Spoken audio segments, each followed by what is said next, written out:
Alors bonjour, aujourd'hui on va faire une présentation de notre projet de fin d'année. C'est l'étude de l'architecture d'un amplificateur de puissance à transistor bipolaire qui a été réalisé par moi-même Elke Bajmara et mon collègue Mamoudou Doumbouya et qui a été encadré par Monsieur Poli Alain. Alors, pour le plan qu'on vous propose, c'est qu'on va commencer tout d'abord par une introduction, une présentation de notre projet et on va faire une étude théorique et pratique des deux étages de notre projet et finalement on va finir par une conclusion. Alors, pour l'introduction, l'amplificateur de puissance est le dernier étage d'une chaîne amplificatrice. Il permet, sans modifier la forme, de fournir une puissance beaucoup plus grande que celle fournie par le signal d'entrée. Donc, ce quadripôle est réalisé à base des transistors bipolaires ou des transistors MOS de puissance. Alors, pour la présentation de notre projet, notre projet porte à l'étude de l'architecture d'un amplificateur de puissance à base de transistors bipolaires. Du coup, on va faire une étude théorique et pratique. Dans la partie pratique, on va illustrer une simulation des calculs théoriques sous LT-SPICE. Et du coup, le schéma de notre projet est le suivant. Il est composé de deux étages à la sortie desquels on a un push-pull. Sans plus tarder, on va commencer notre étude par le premier étage, dont on étudiera théoriquement et pratiquement. La première des choses à savoir sur cet étage, c'est un amplificateur différentiel. Son schéma en régime continu est le suivant. Pour les calculs théoriques, on va tout d'abord commencer par les calculs des potentiels des nœuds et des courants de ligne. Alors, d'après le schéma ci-dessus, on voit que la tension à base du premier transistor, il est entre plus VCC et moins VCC. Donc, on peut dire que le potentiel à ce niveau-là est 0 volts. On comprend que cette valeur est la même pour VB2 selon le schéma. En appliquant la loi du maille, dans la maille 1, on a VP1 moins VBE1 moins R5 IR5 plus VCC égale à 0 volts. En tirant IR5 de cette expression, on trouve IR5 qui est égal à VCC moins VBE1 sur R5. Et comme on sait que VCC égale à 12 volts et VBE1 égale à 0,7 et R5 égale à 5 kΩ, en faisant l'application numérique, on obtient IR5 qui est égal à 2,26 fois 10 à la puissance moins 3 ampères. Et comme le courant de R5 est parcouru par la somme des deux courants IE1 et IE2, et puisque IE1 égale à IE2, alors on peut dire que IE1 égale à IE2 égale à IR5 sur 2, qui est égal à 1,13 mA en faisant l'application numérique. Là, en faisant l'hypothèse que le courant de base il est très négligeable devant les autres courants, et sachant que le courant d'émetteur est la somme des deux courants collecteur et base, d'après notre hypothèse, on trouve que le courant du collecteur égale à le courant d'émetteur égale à 1,13 fois 10 à la puissance moins 3. De plus, d'après le schéma ci-dessus, on trouve VC1 qui est égal à VCC moins R3 fois IC1 qui est égal à 9,18 volts.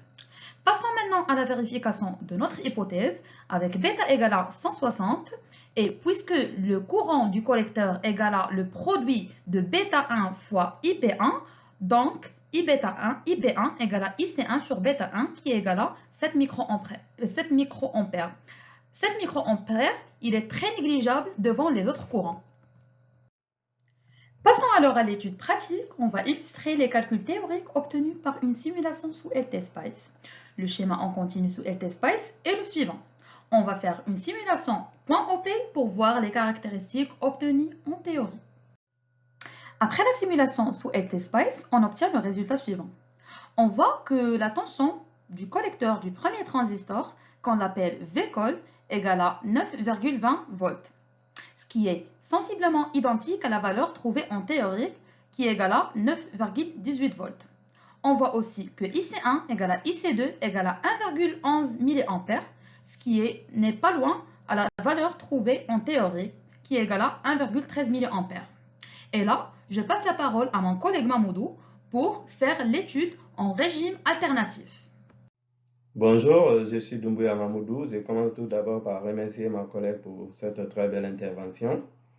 Et comme elle a annoncé, je commence mon explication par le premier étage en régime alternatif.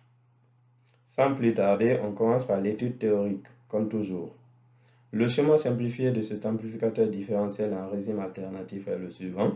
Puisque l'objectif est de déterminer son gain en tension, on va se servir de deux mailles numérotées de 1 à 2.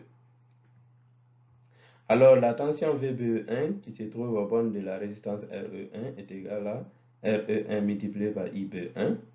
Comme on sait que IC1 est égal à bêta IB1, alors on peut dire que IC1 est égal à bêta fois VB1 sur VBE1 sur RE. On notera par la suite RE1 et RE2 par RE tout simplement, bêta 1, bêta 2 par bêta tout simplement, puisque c'est le même transistor qui est utilisé deux fois. Alors, d'après la maille 1, on a VBE1 est égal à E1 moins E. Ensuite, en faisant le même raisonnement au bornes de la résistance à RE2, on peut dire aussi que VBE2 et IC2 est égal à bêta VBE2 sur RE. D'après la maille 2 aussi, on peut dire que VBE2 est égal à E2 moins E. Enfin, puisque la tension E se trouve au borne de la résistance R5, on peut dire que E est égal à alors R5 multiplié par IC1 plus IC2, puisque IC1 est égal à IE1 en négligeant IB bien sûr. Alors on dirait que E à ce niveau est égal à R5 fois bêta sur RE, facteur E1 plus E2, moins 2 fois E, en remplaçant les IC1 et IC2 par leur expression bien sûr. En tirant E, l'expression de E dans cette relation, on trouve E est égal à R5 GM facteur E1 plus E2 sur 1 plus 2 R5 GM, avec GM est égal à bien sûr bêta sur RE. La sortie étant identifiée au borne de la résistance R3, on peut dire que Vs est égal à moins R3 bêta IB3.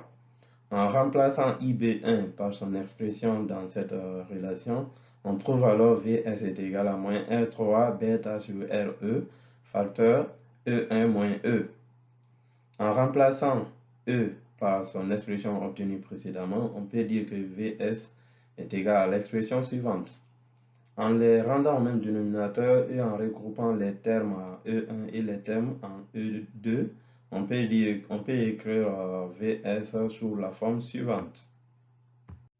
Par ailleurs, selon la définition d'un amplificateur différentiel, on sait que la tension de sortie est égale aussi GD fois E1 moins E2 plus GMC fois E1 plus E2 sur 2.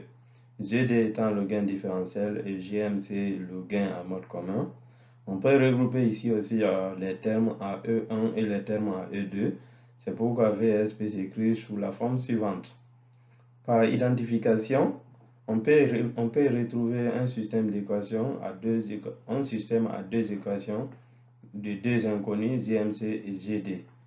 En faisant la somme de ces deux équations, on trouve GMC est égal à moins R3 GM sur 1 plus 2 R5 GM. C'est le gain en mode commun. L'objectif ici est de le rendre le plus petit possible. Alors, en faisant la différence de ces deux équations, on trouve le gain différentiel est égal à moins R3 GM sur 2.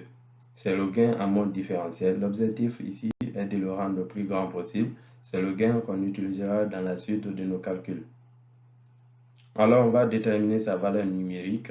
Tout d'abord, on commence par déterminer la transconductance GM qui est égale à bêta sur RE.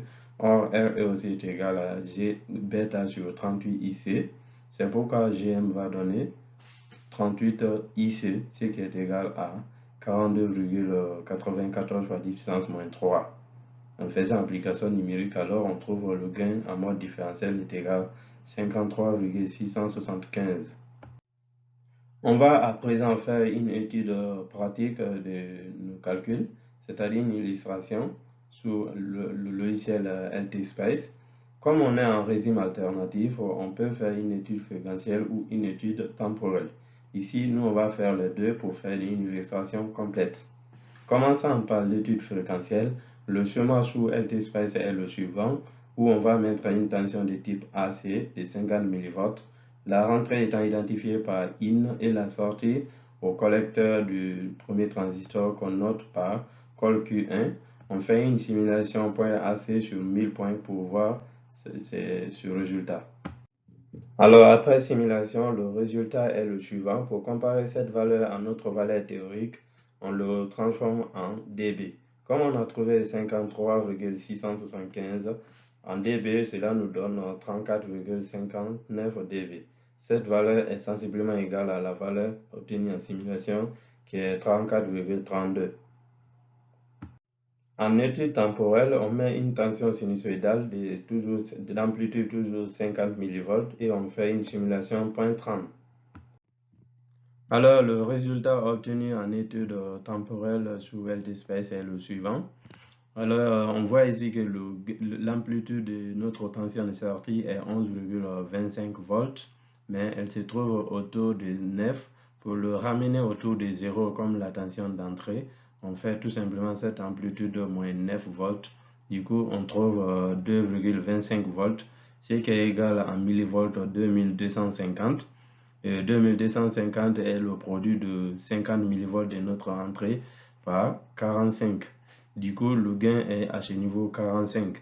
45 qui n'est pas très éloigné de 53,675 qui était la valeur théorique du gain. On va par la suite attaquer le deuxième étage et on commence par l'étude en régime continu et ce par l'étude théorique. Alors ici, on va commencer l'étude théorique par la détermination de la tension au bord de la résistance R8. Selon la maille de l'extérieur, on trouve VR8 est égal à VCC moins D fois VBE moins V collecteur 1, ce qui est égal à 1,42 volts. C'est cette tension qui nous permet de déterminer la tension à ce niveau-là, IR8 qui est égal à VR8 sur R8, ce qui est sensiblement égal à 0,5 mA. Et selon le schéma, c'est cette intensité qui est égale aussi à IE4. Alors, connaissant IE4, on peut déterminer IB4 puisqu'on sait que IE4 est égal à 1 plus bêta IB4. C'est pourquoi IB4 va donner la valeur de 3 fois 10 puissance moins 6. Toujours selon le schéma, cette valeur aussi est sensiblement égale à IE3 puisque IB3 est négligeable devant IC3.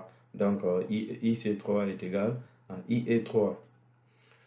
De plus, comme on veut avoir 0 volt comme tension entre les deux diodes, pour avoir push-pull à la sortie, le courant IR8 doit donc être imposé à R9. C'est pourquoi on trouve la tension VR9 qui est égale à R9 fois IR8 est égale à 1,78 volts. En illustration de cette étude en continu, on réalise tout le schéma cette fois-ci sous LTSpace pour faire une simulation .op puisque c'est le premier étage qui alimente le deuxième étage. Le résultat de la simulation est le suivant. Donc on va ici tout d'abord vérifier si la tension entre les deux diodes est nulle. On avait identifié par VC2. Donc la tension à ce niveau est ici moins 0,0042, ce qui est sensiblement nul. Du coup, on peut dire qu'on a bien caractérisé nos éléments en régime continu. De plus, on va vérifier la tension qu'on a calculée au bord de R8, ce qui est égal ici à 0,00057, ce qui est sensiblement égal à 0,5 millivolts. Et on avait dit que cette même intensité doit être au bord de R9. Donc, on voit qu'elle est la même sur cette simulation. En régime alternatif, on va tout d'abord commencer par l'étude théorique. Le schéma simplifié est le suivant, dont E', c'est la tension d'entrée et S', c'est la tension de sortie. Alors, on va s'intéresser à la détermination de son impédance d'entrée. D'après la rentrée de ce schéma, on peut identifier une maille selon laquelle on trouve l'expression de la tension d'entrée qui est égale à RE3 IB3 plus RE4 IB4 plus R8 facteur 1 plus bêta 4, le tout multiplié par IB4. En remplaçant l'expression de IB4 à l'expression de l'entrée, de la tension d'entrée, on obtient la relation notée 1. Sachant que l'impédance d'entrée est le rapport de la tension d'entrée par rapport à le courant d'entrée qui est dans ce cas IB3, donc on obtient l'impédance d'entrée égale à RE3 plus RE4 plus R8 facteur 1 plus bêta 4 multiplié par 1 plus bêta 3. En remplaçant chaque terme par son expression et en application numérique, on trouve que RE3 égale à 1,4 fois 10 à la puissance 6 ohms et RE4 égale à bêta 4 sur 38 IC4 qui est égal à 8,4 fois 10 à la puissance 3 ohms en application numérique. Donc, on peut obtenir l'impédance d'entrée qui est égale à 77,9 fois 10 à la puissance 6 ohms, qui est largement supérieure et très grande. En s'intéressant à la sortie, comme on l'a vu sur le schéma, la tension de sortie se trouve aux bornes de la résistance R9. Alors, on peut déduire l'expression de la tension de sortie. La tension de sortie égale à R9 facteur bêta 3 plus bêta 4 facteur 1 plus bêta 3, le tout multiplié par IB3. On va nommer cette relation 2. Donc, sachant que le gain est le rapport des deux tensions, la tension de sortie, par rapport à la tension d'entrée, donc on obtient l'expression suivante. En faisant l'application numérique, on obtient le gain qui est égal à 6,65. Donc pour le gain total, comme l'impédance d'entrée est largement supérieure, alors le gain total est le produit des deux gains des deux étages. Donc là, en application numérique, on peut trouver le gain total qui est égal à 375,19. Passons alors à l'étude pratique. On va tout d'abord commencer par l'étude fréquentielle. Et comme d'habitude, on va mettre une tension de type AC à l'entrée de notre amplificateur en identifiant notre entrée par IN et notre sortie par SOT.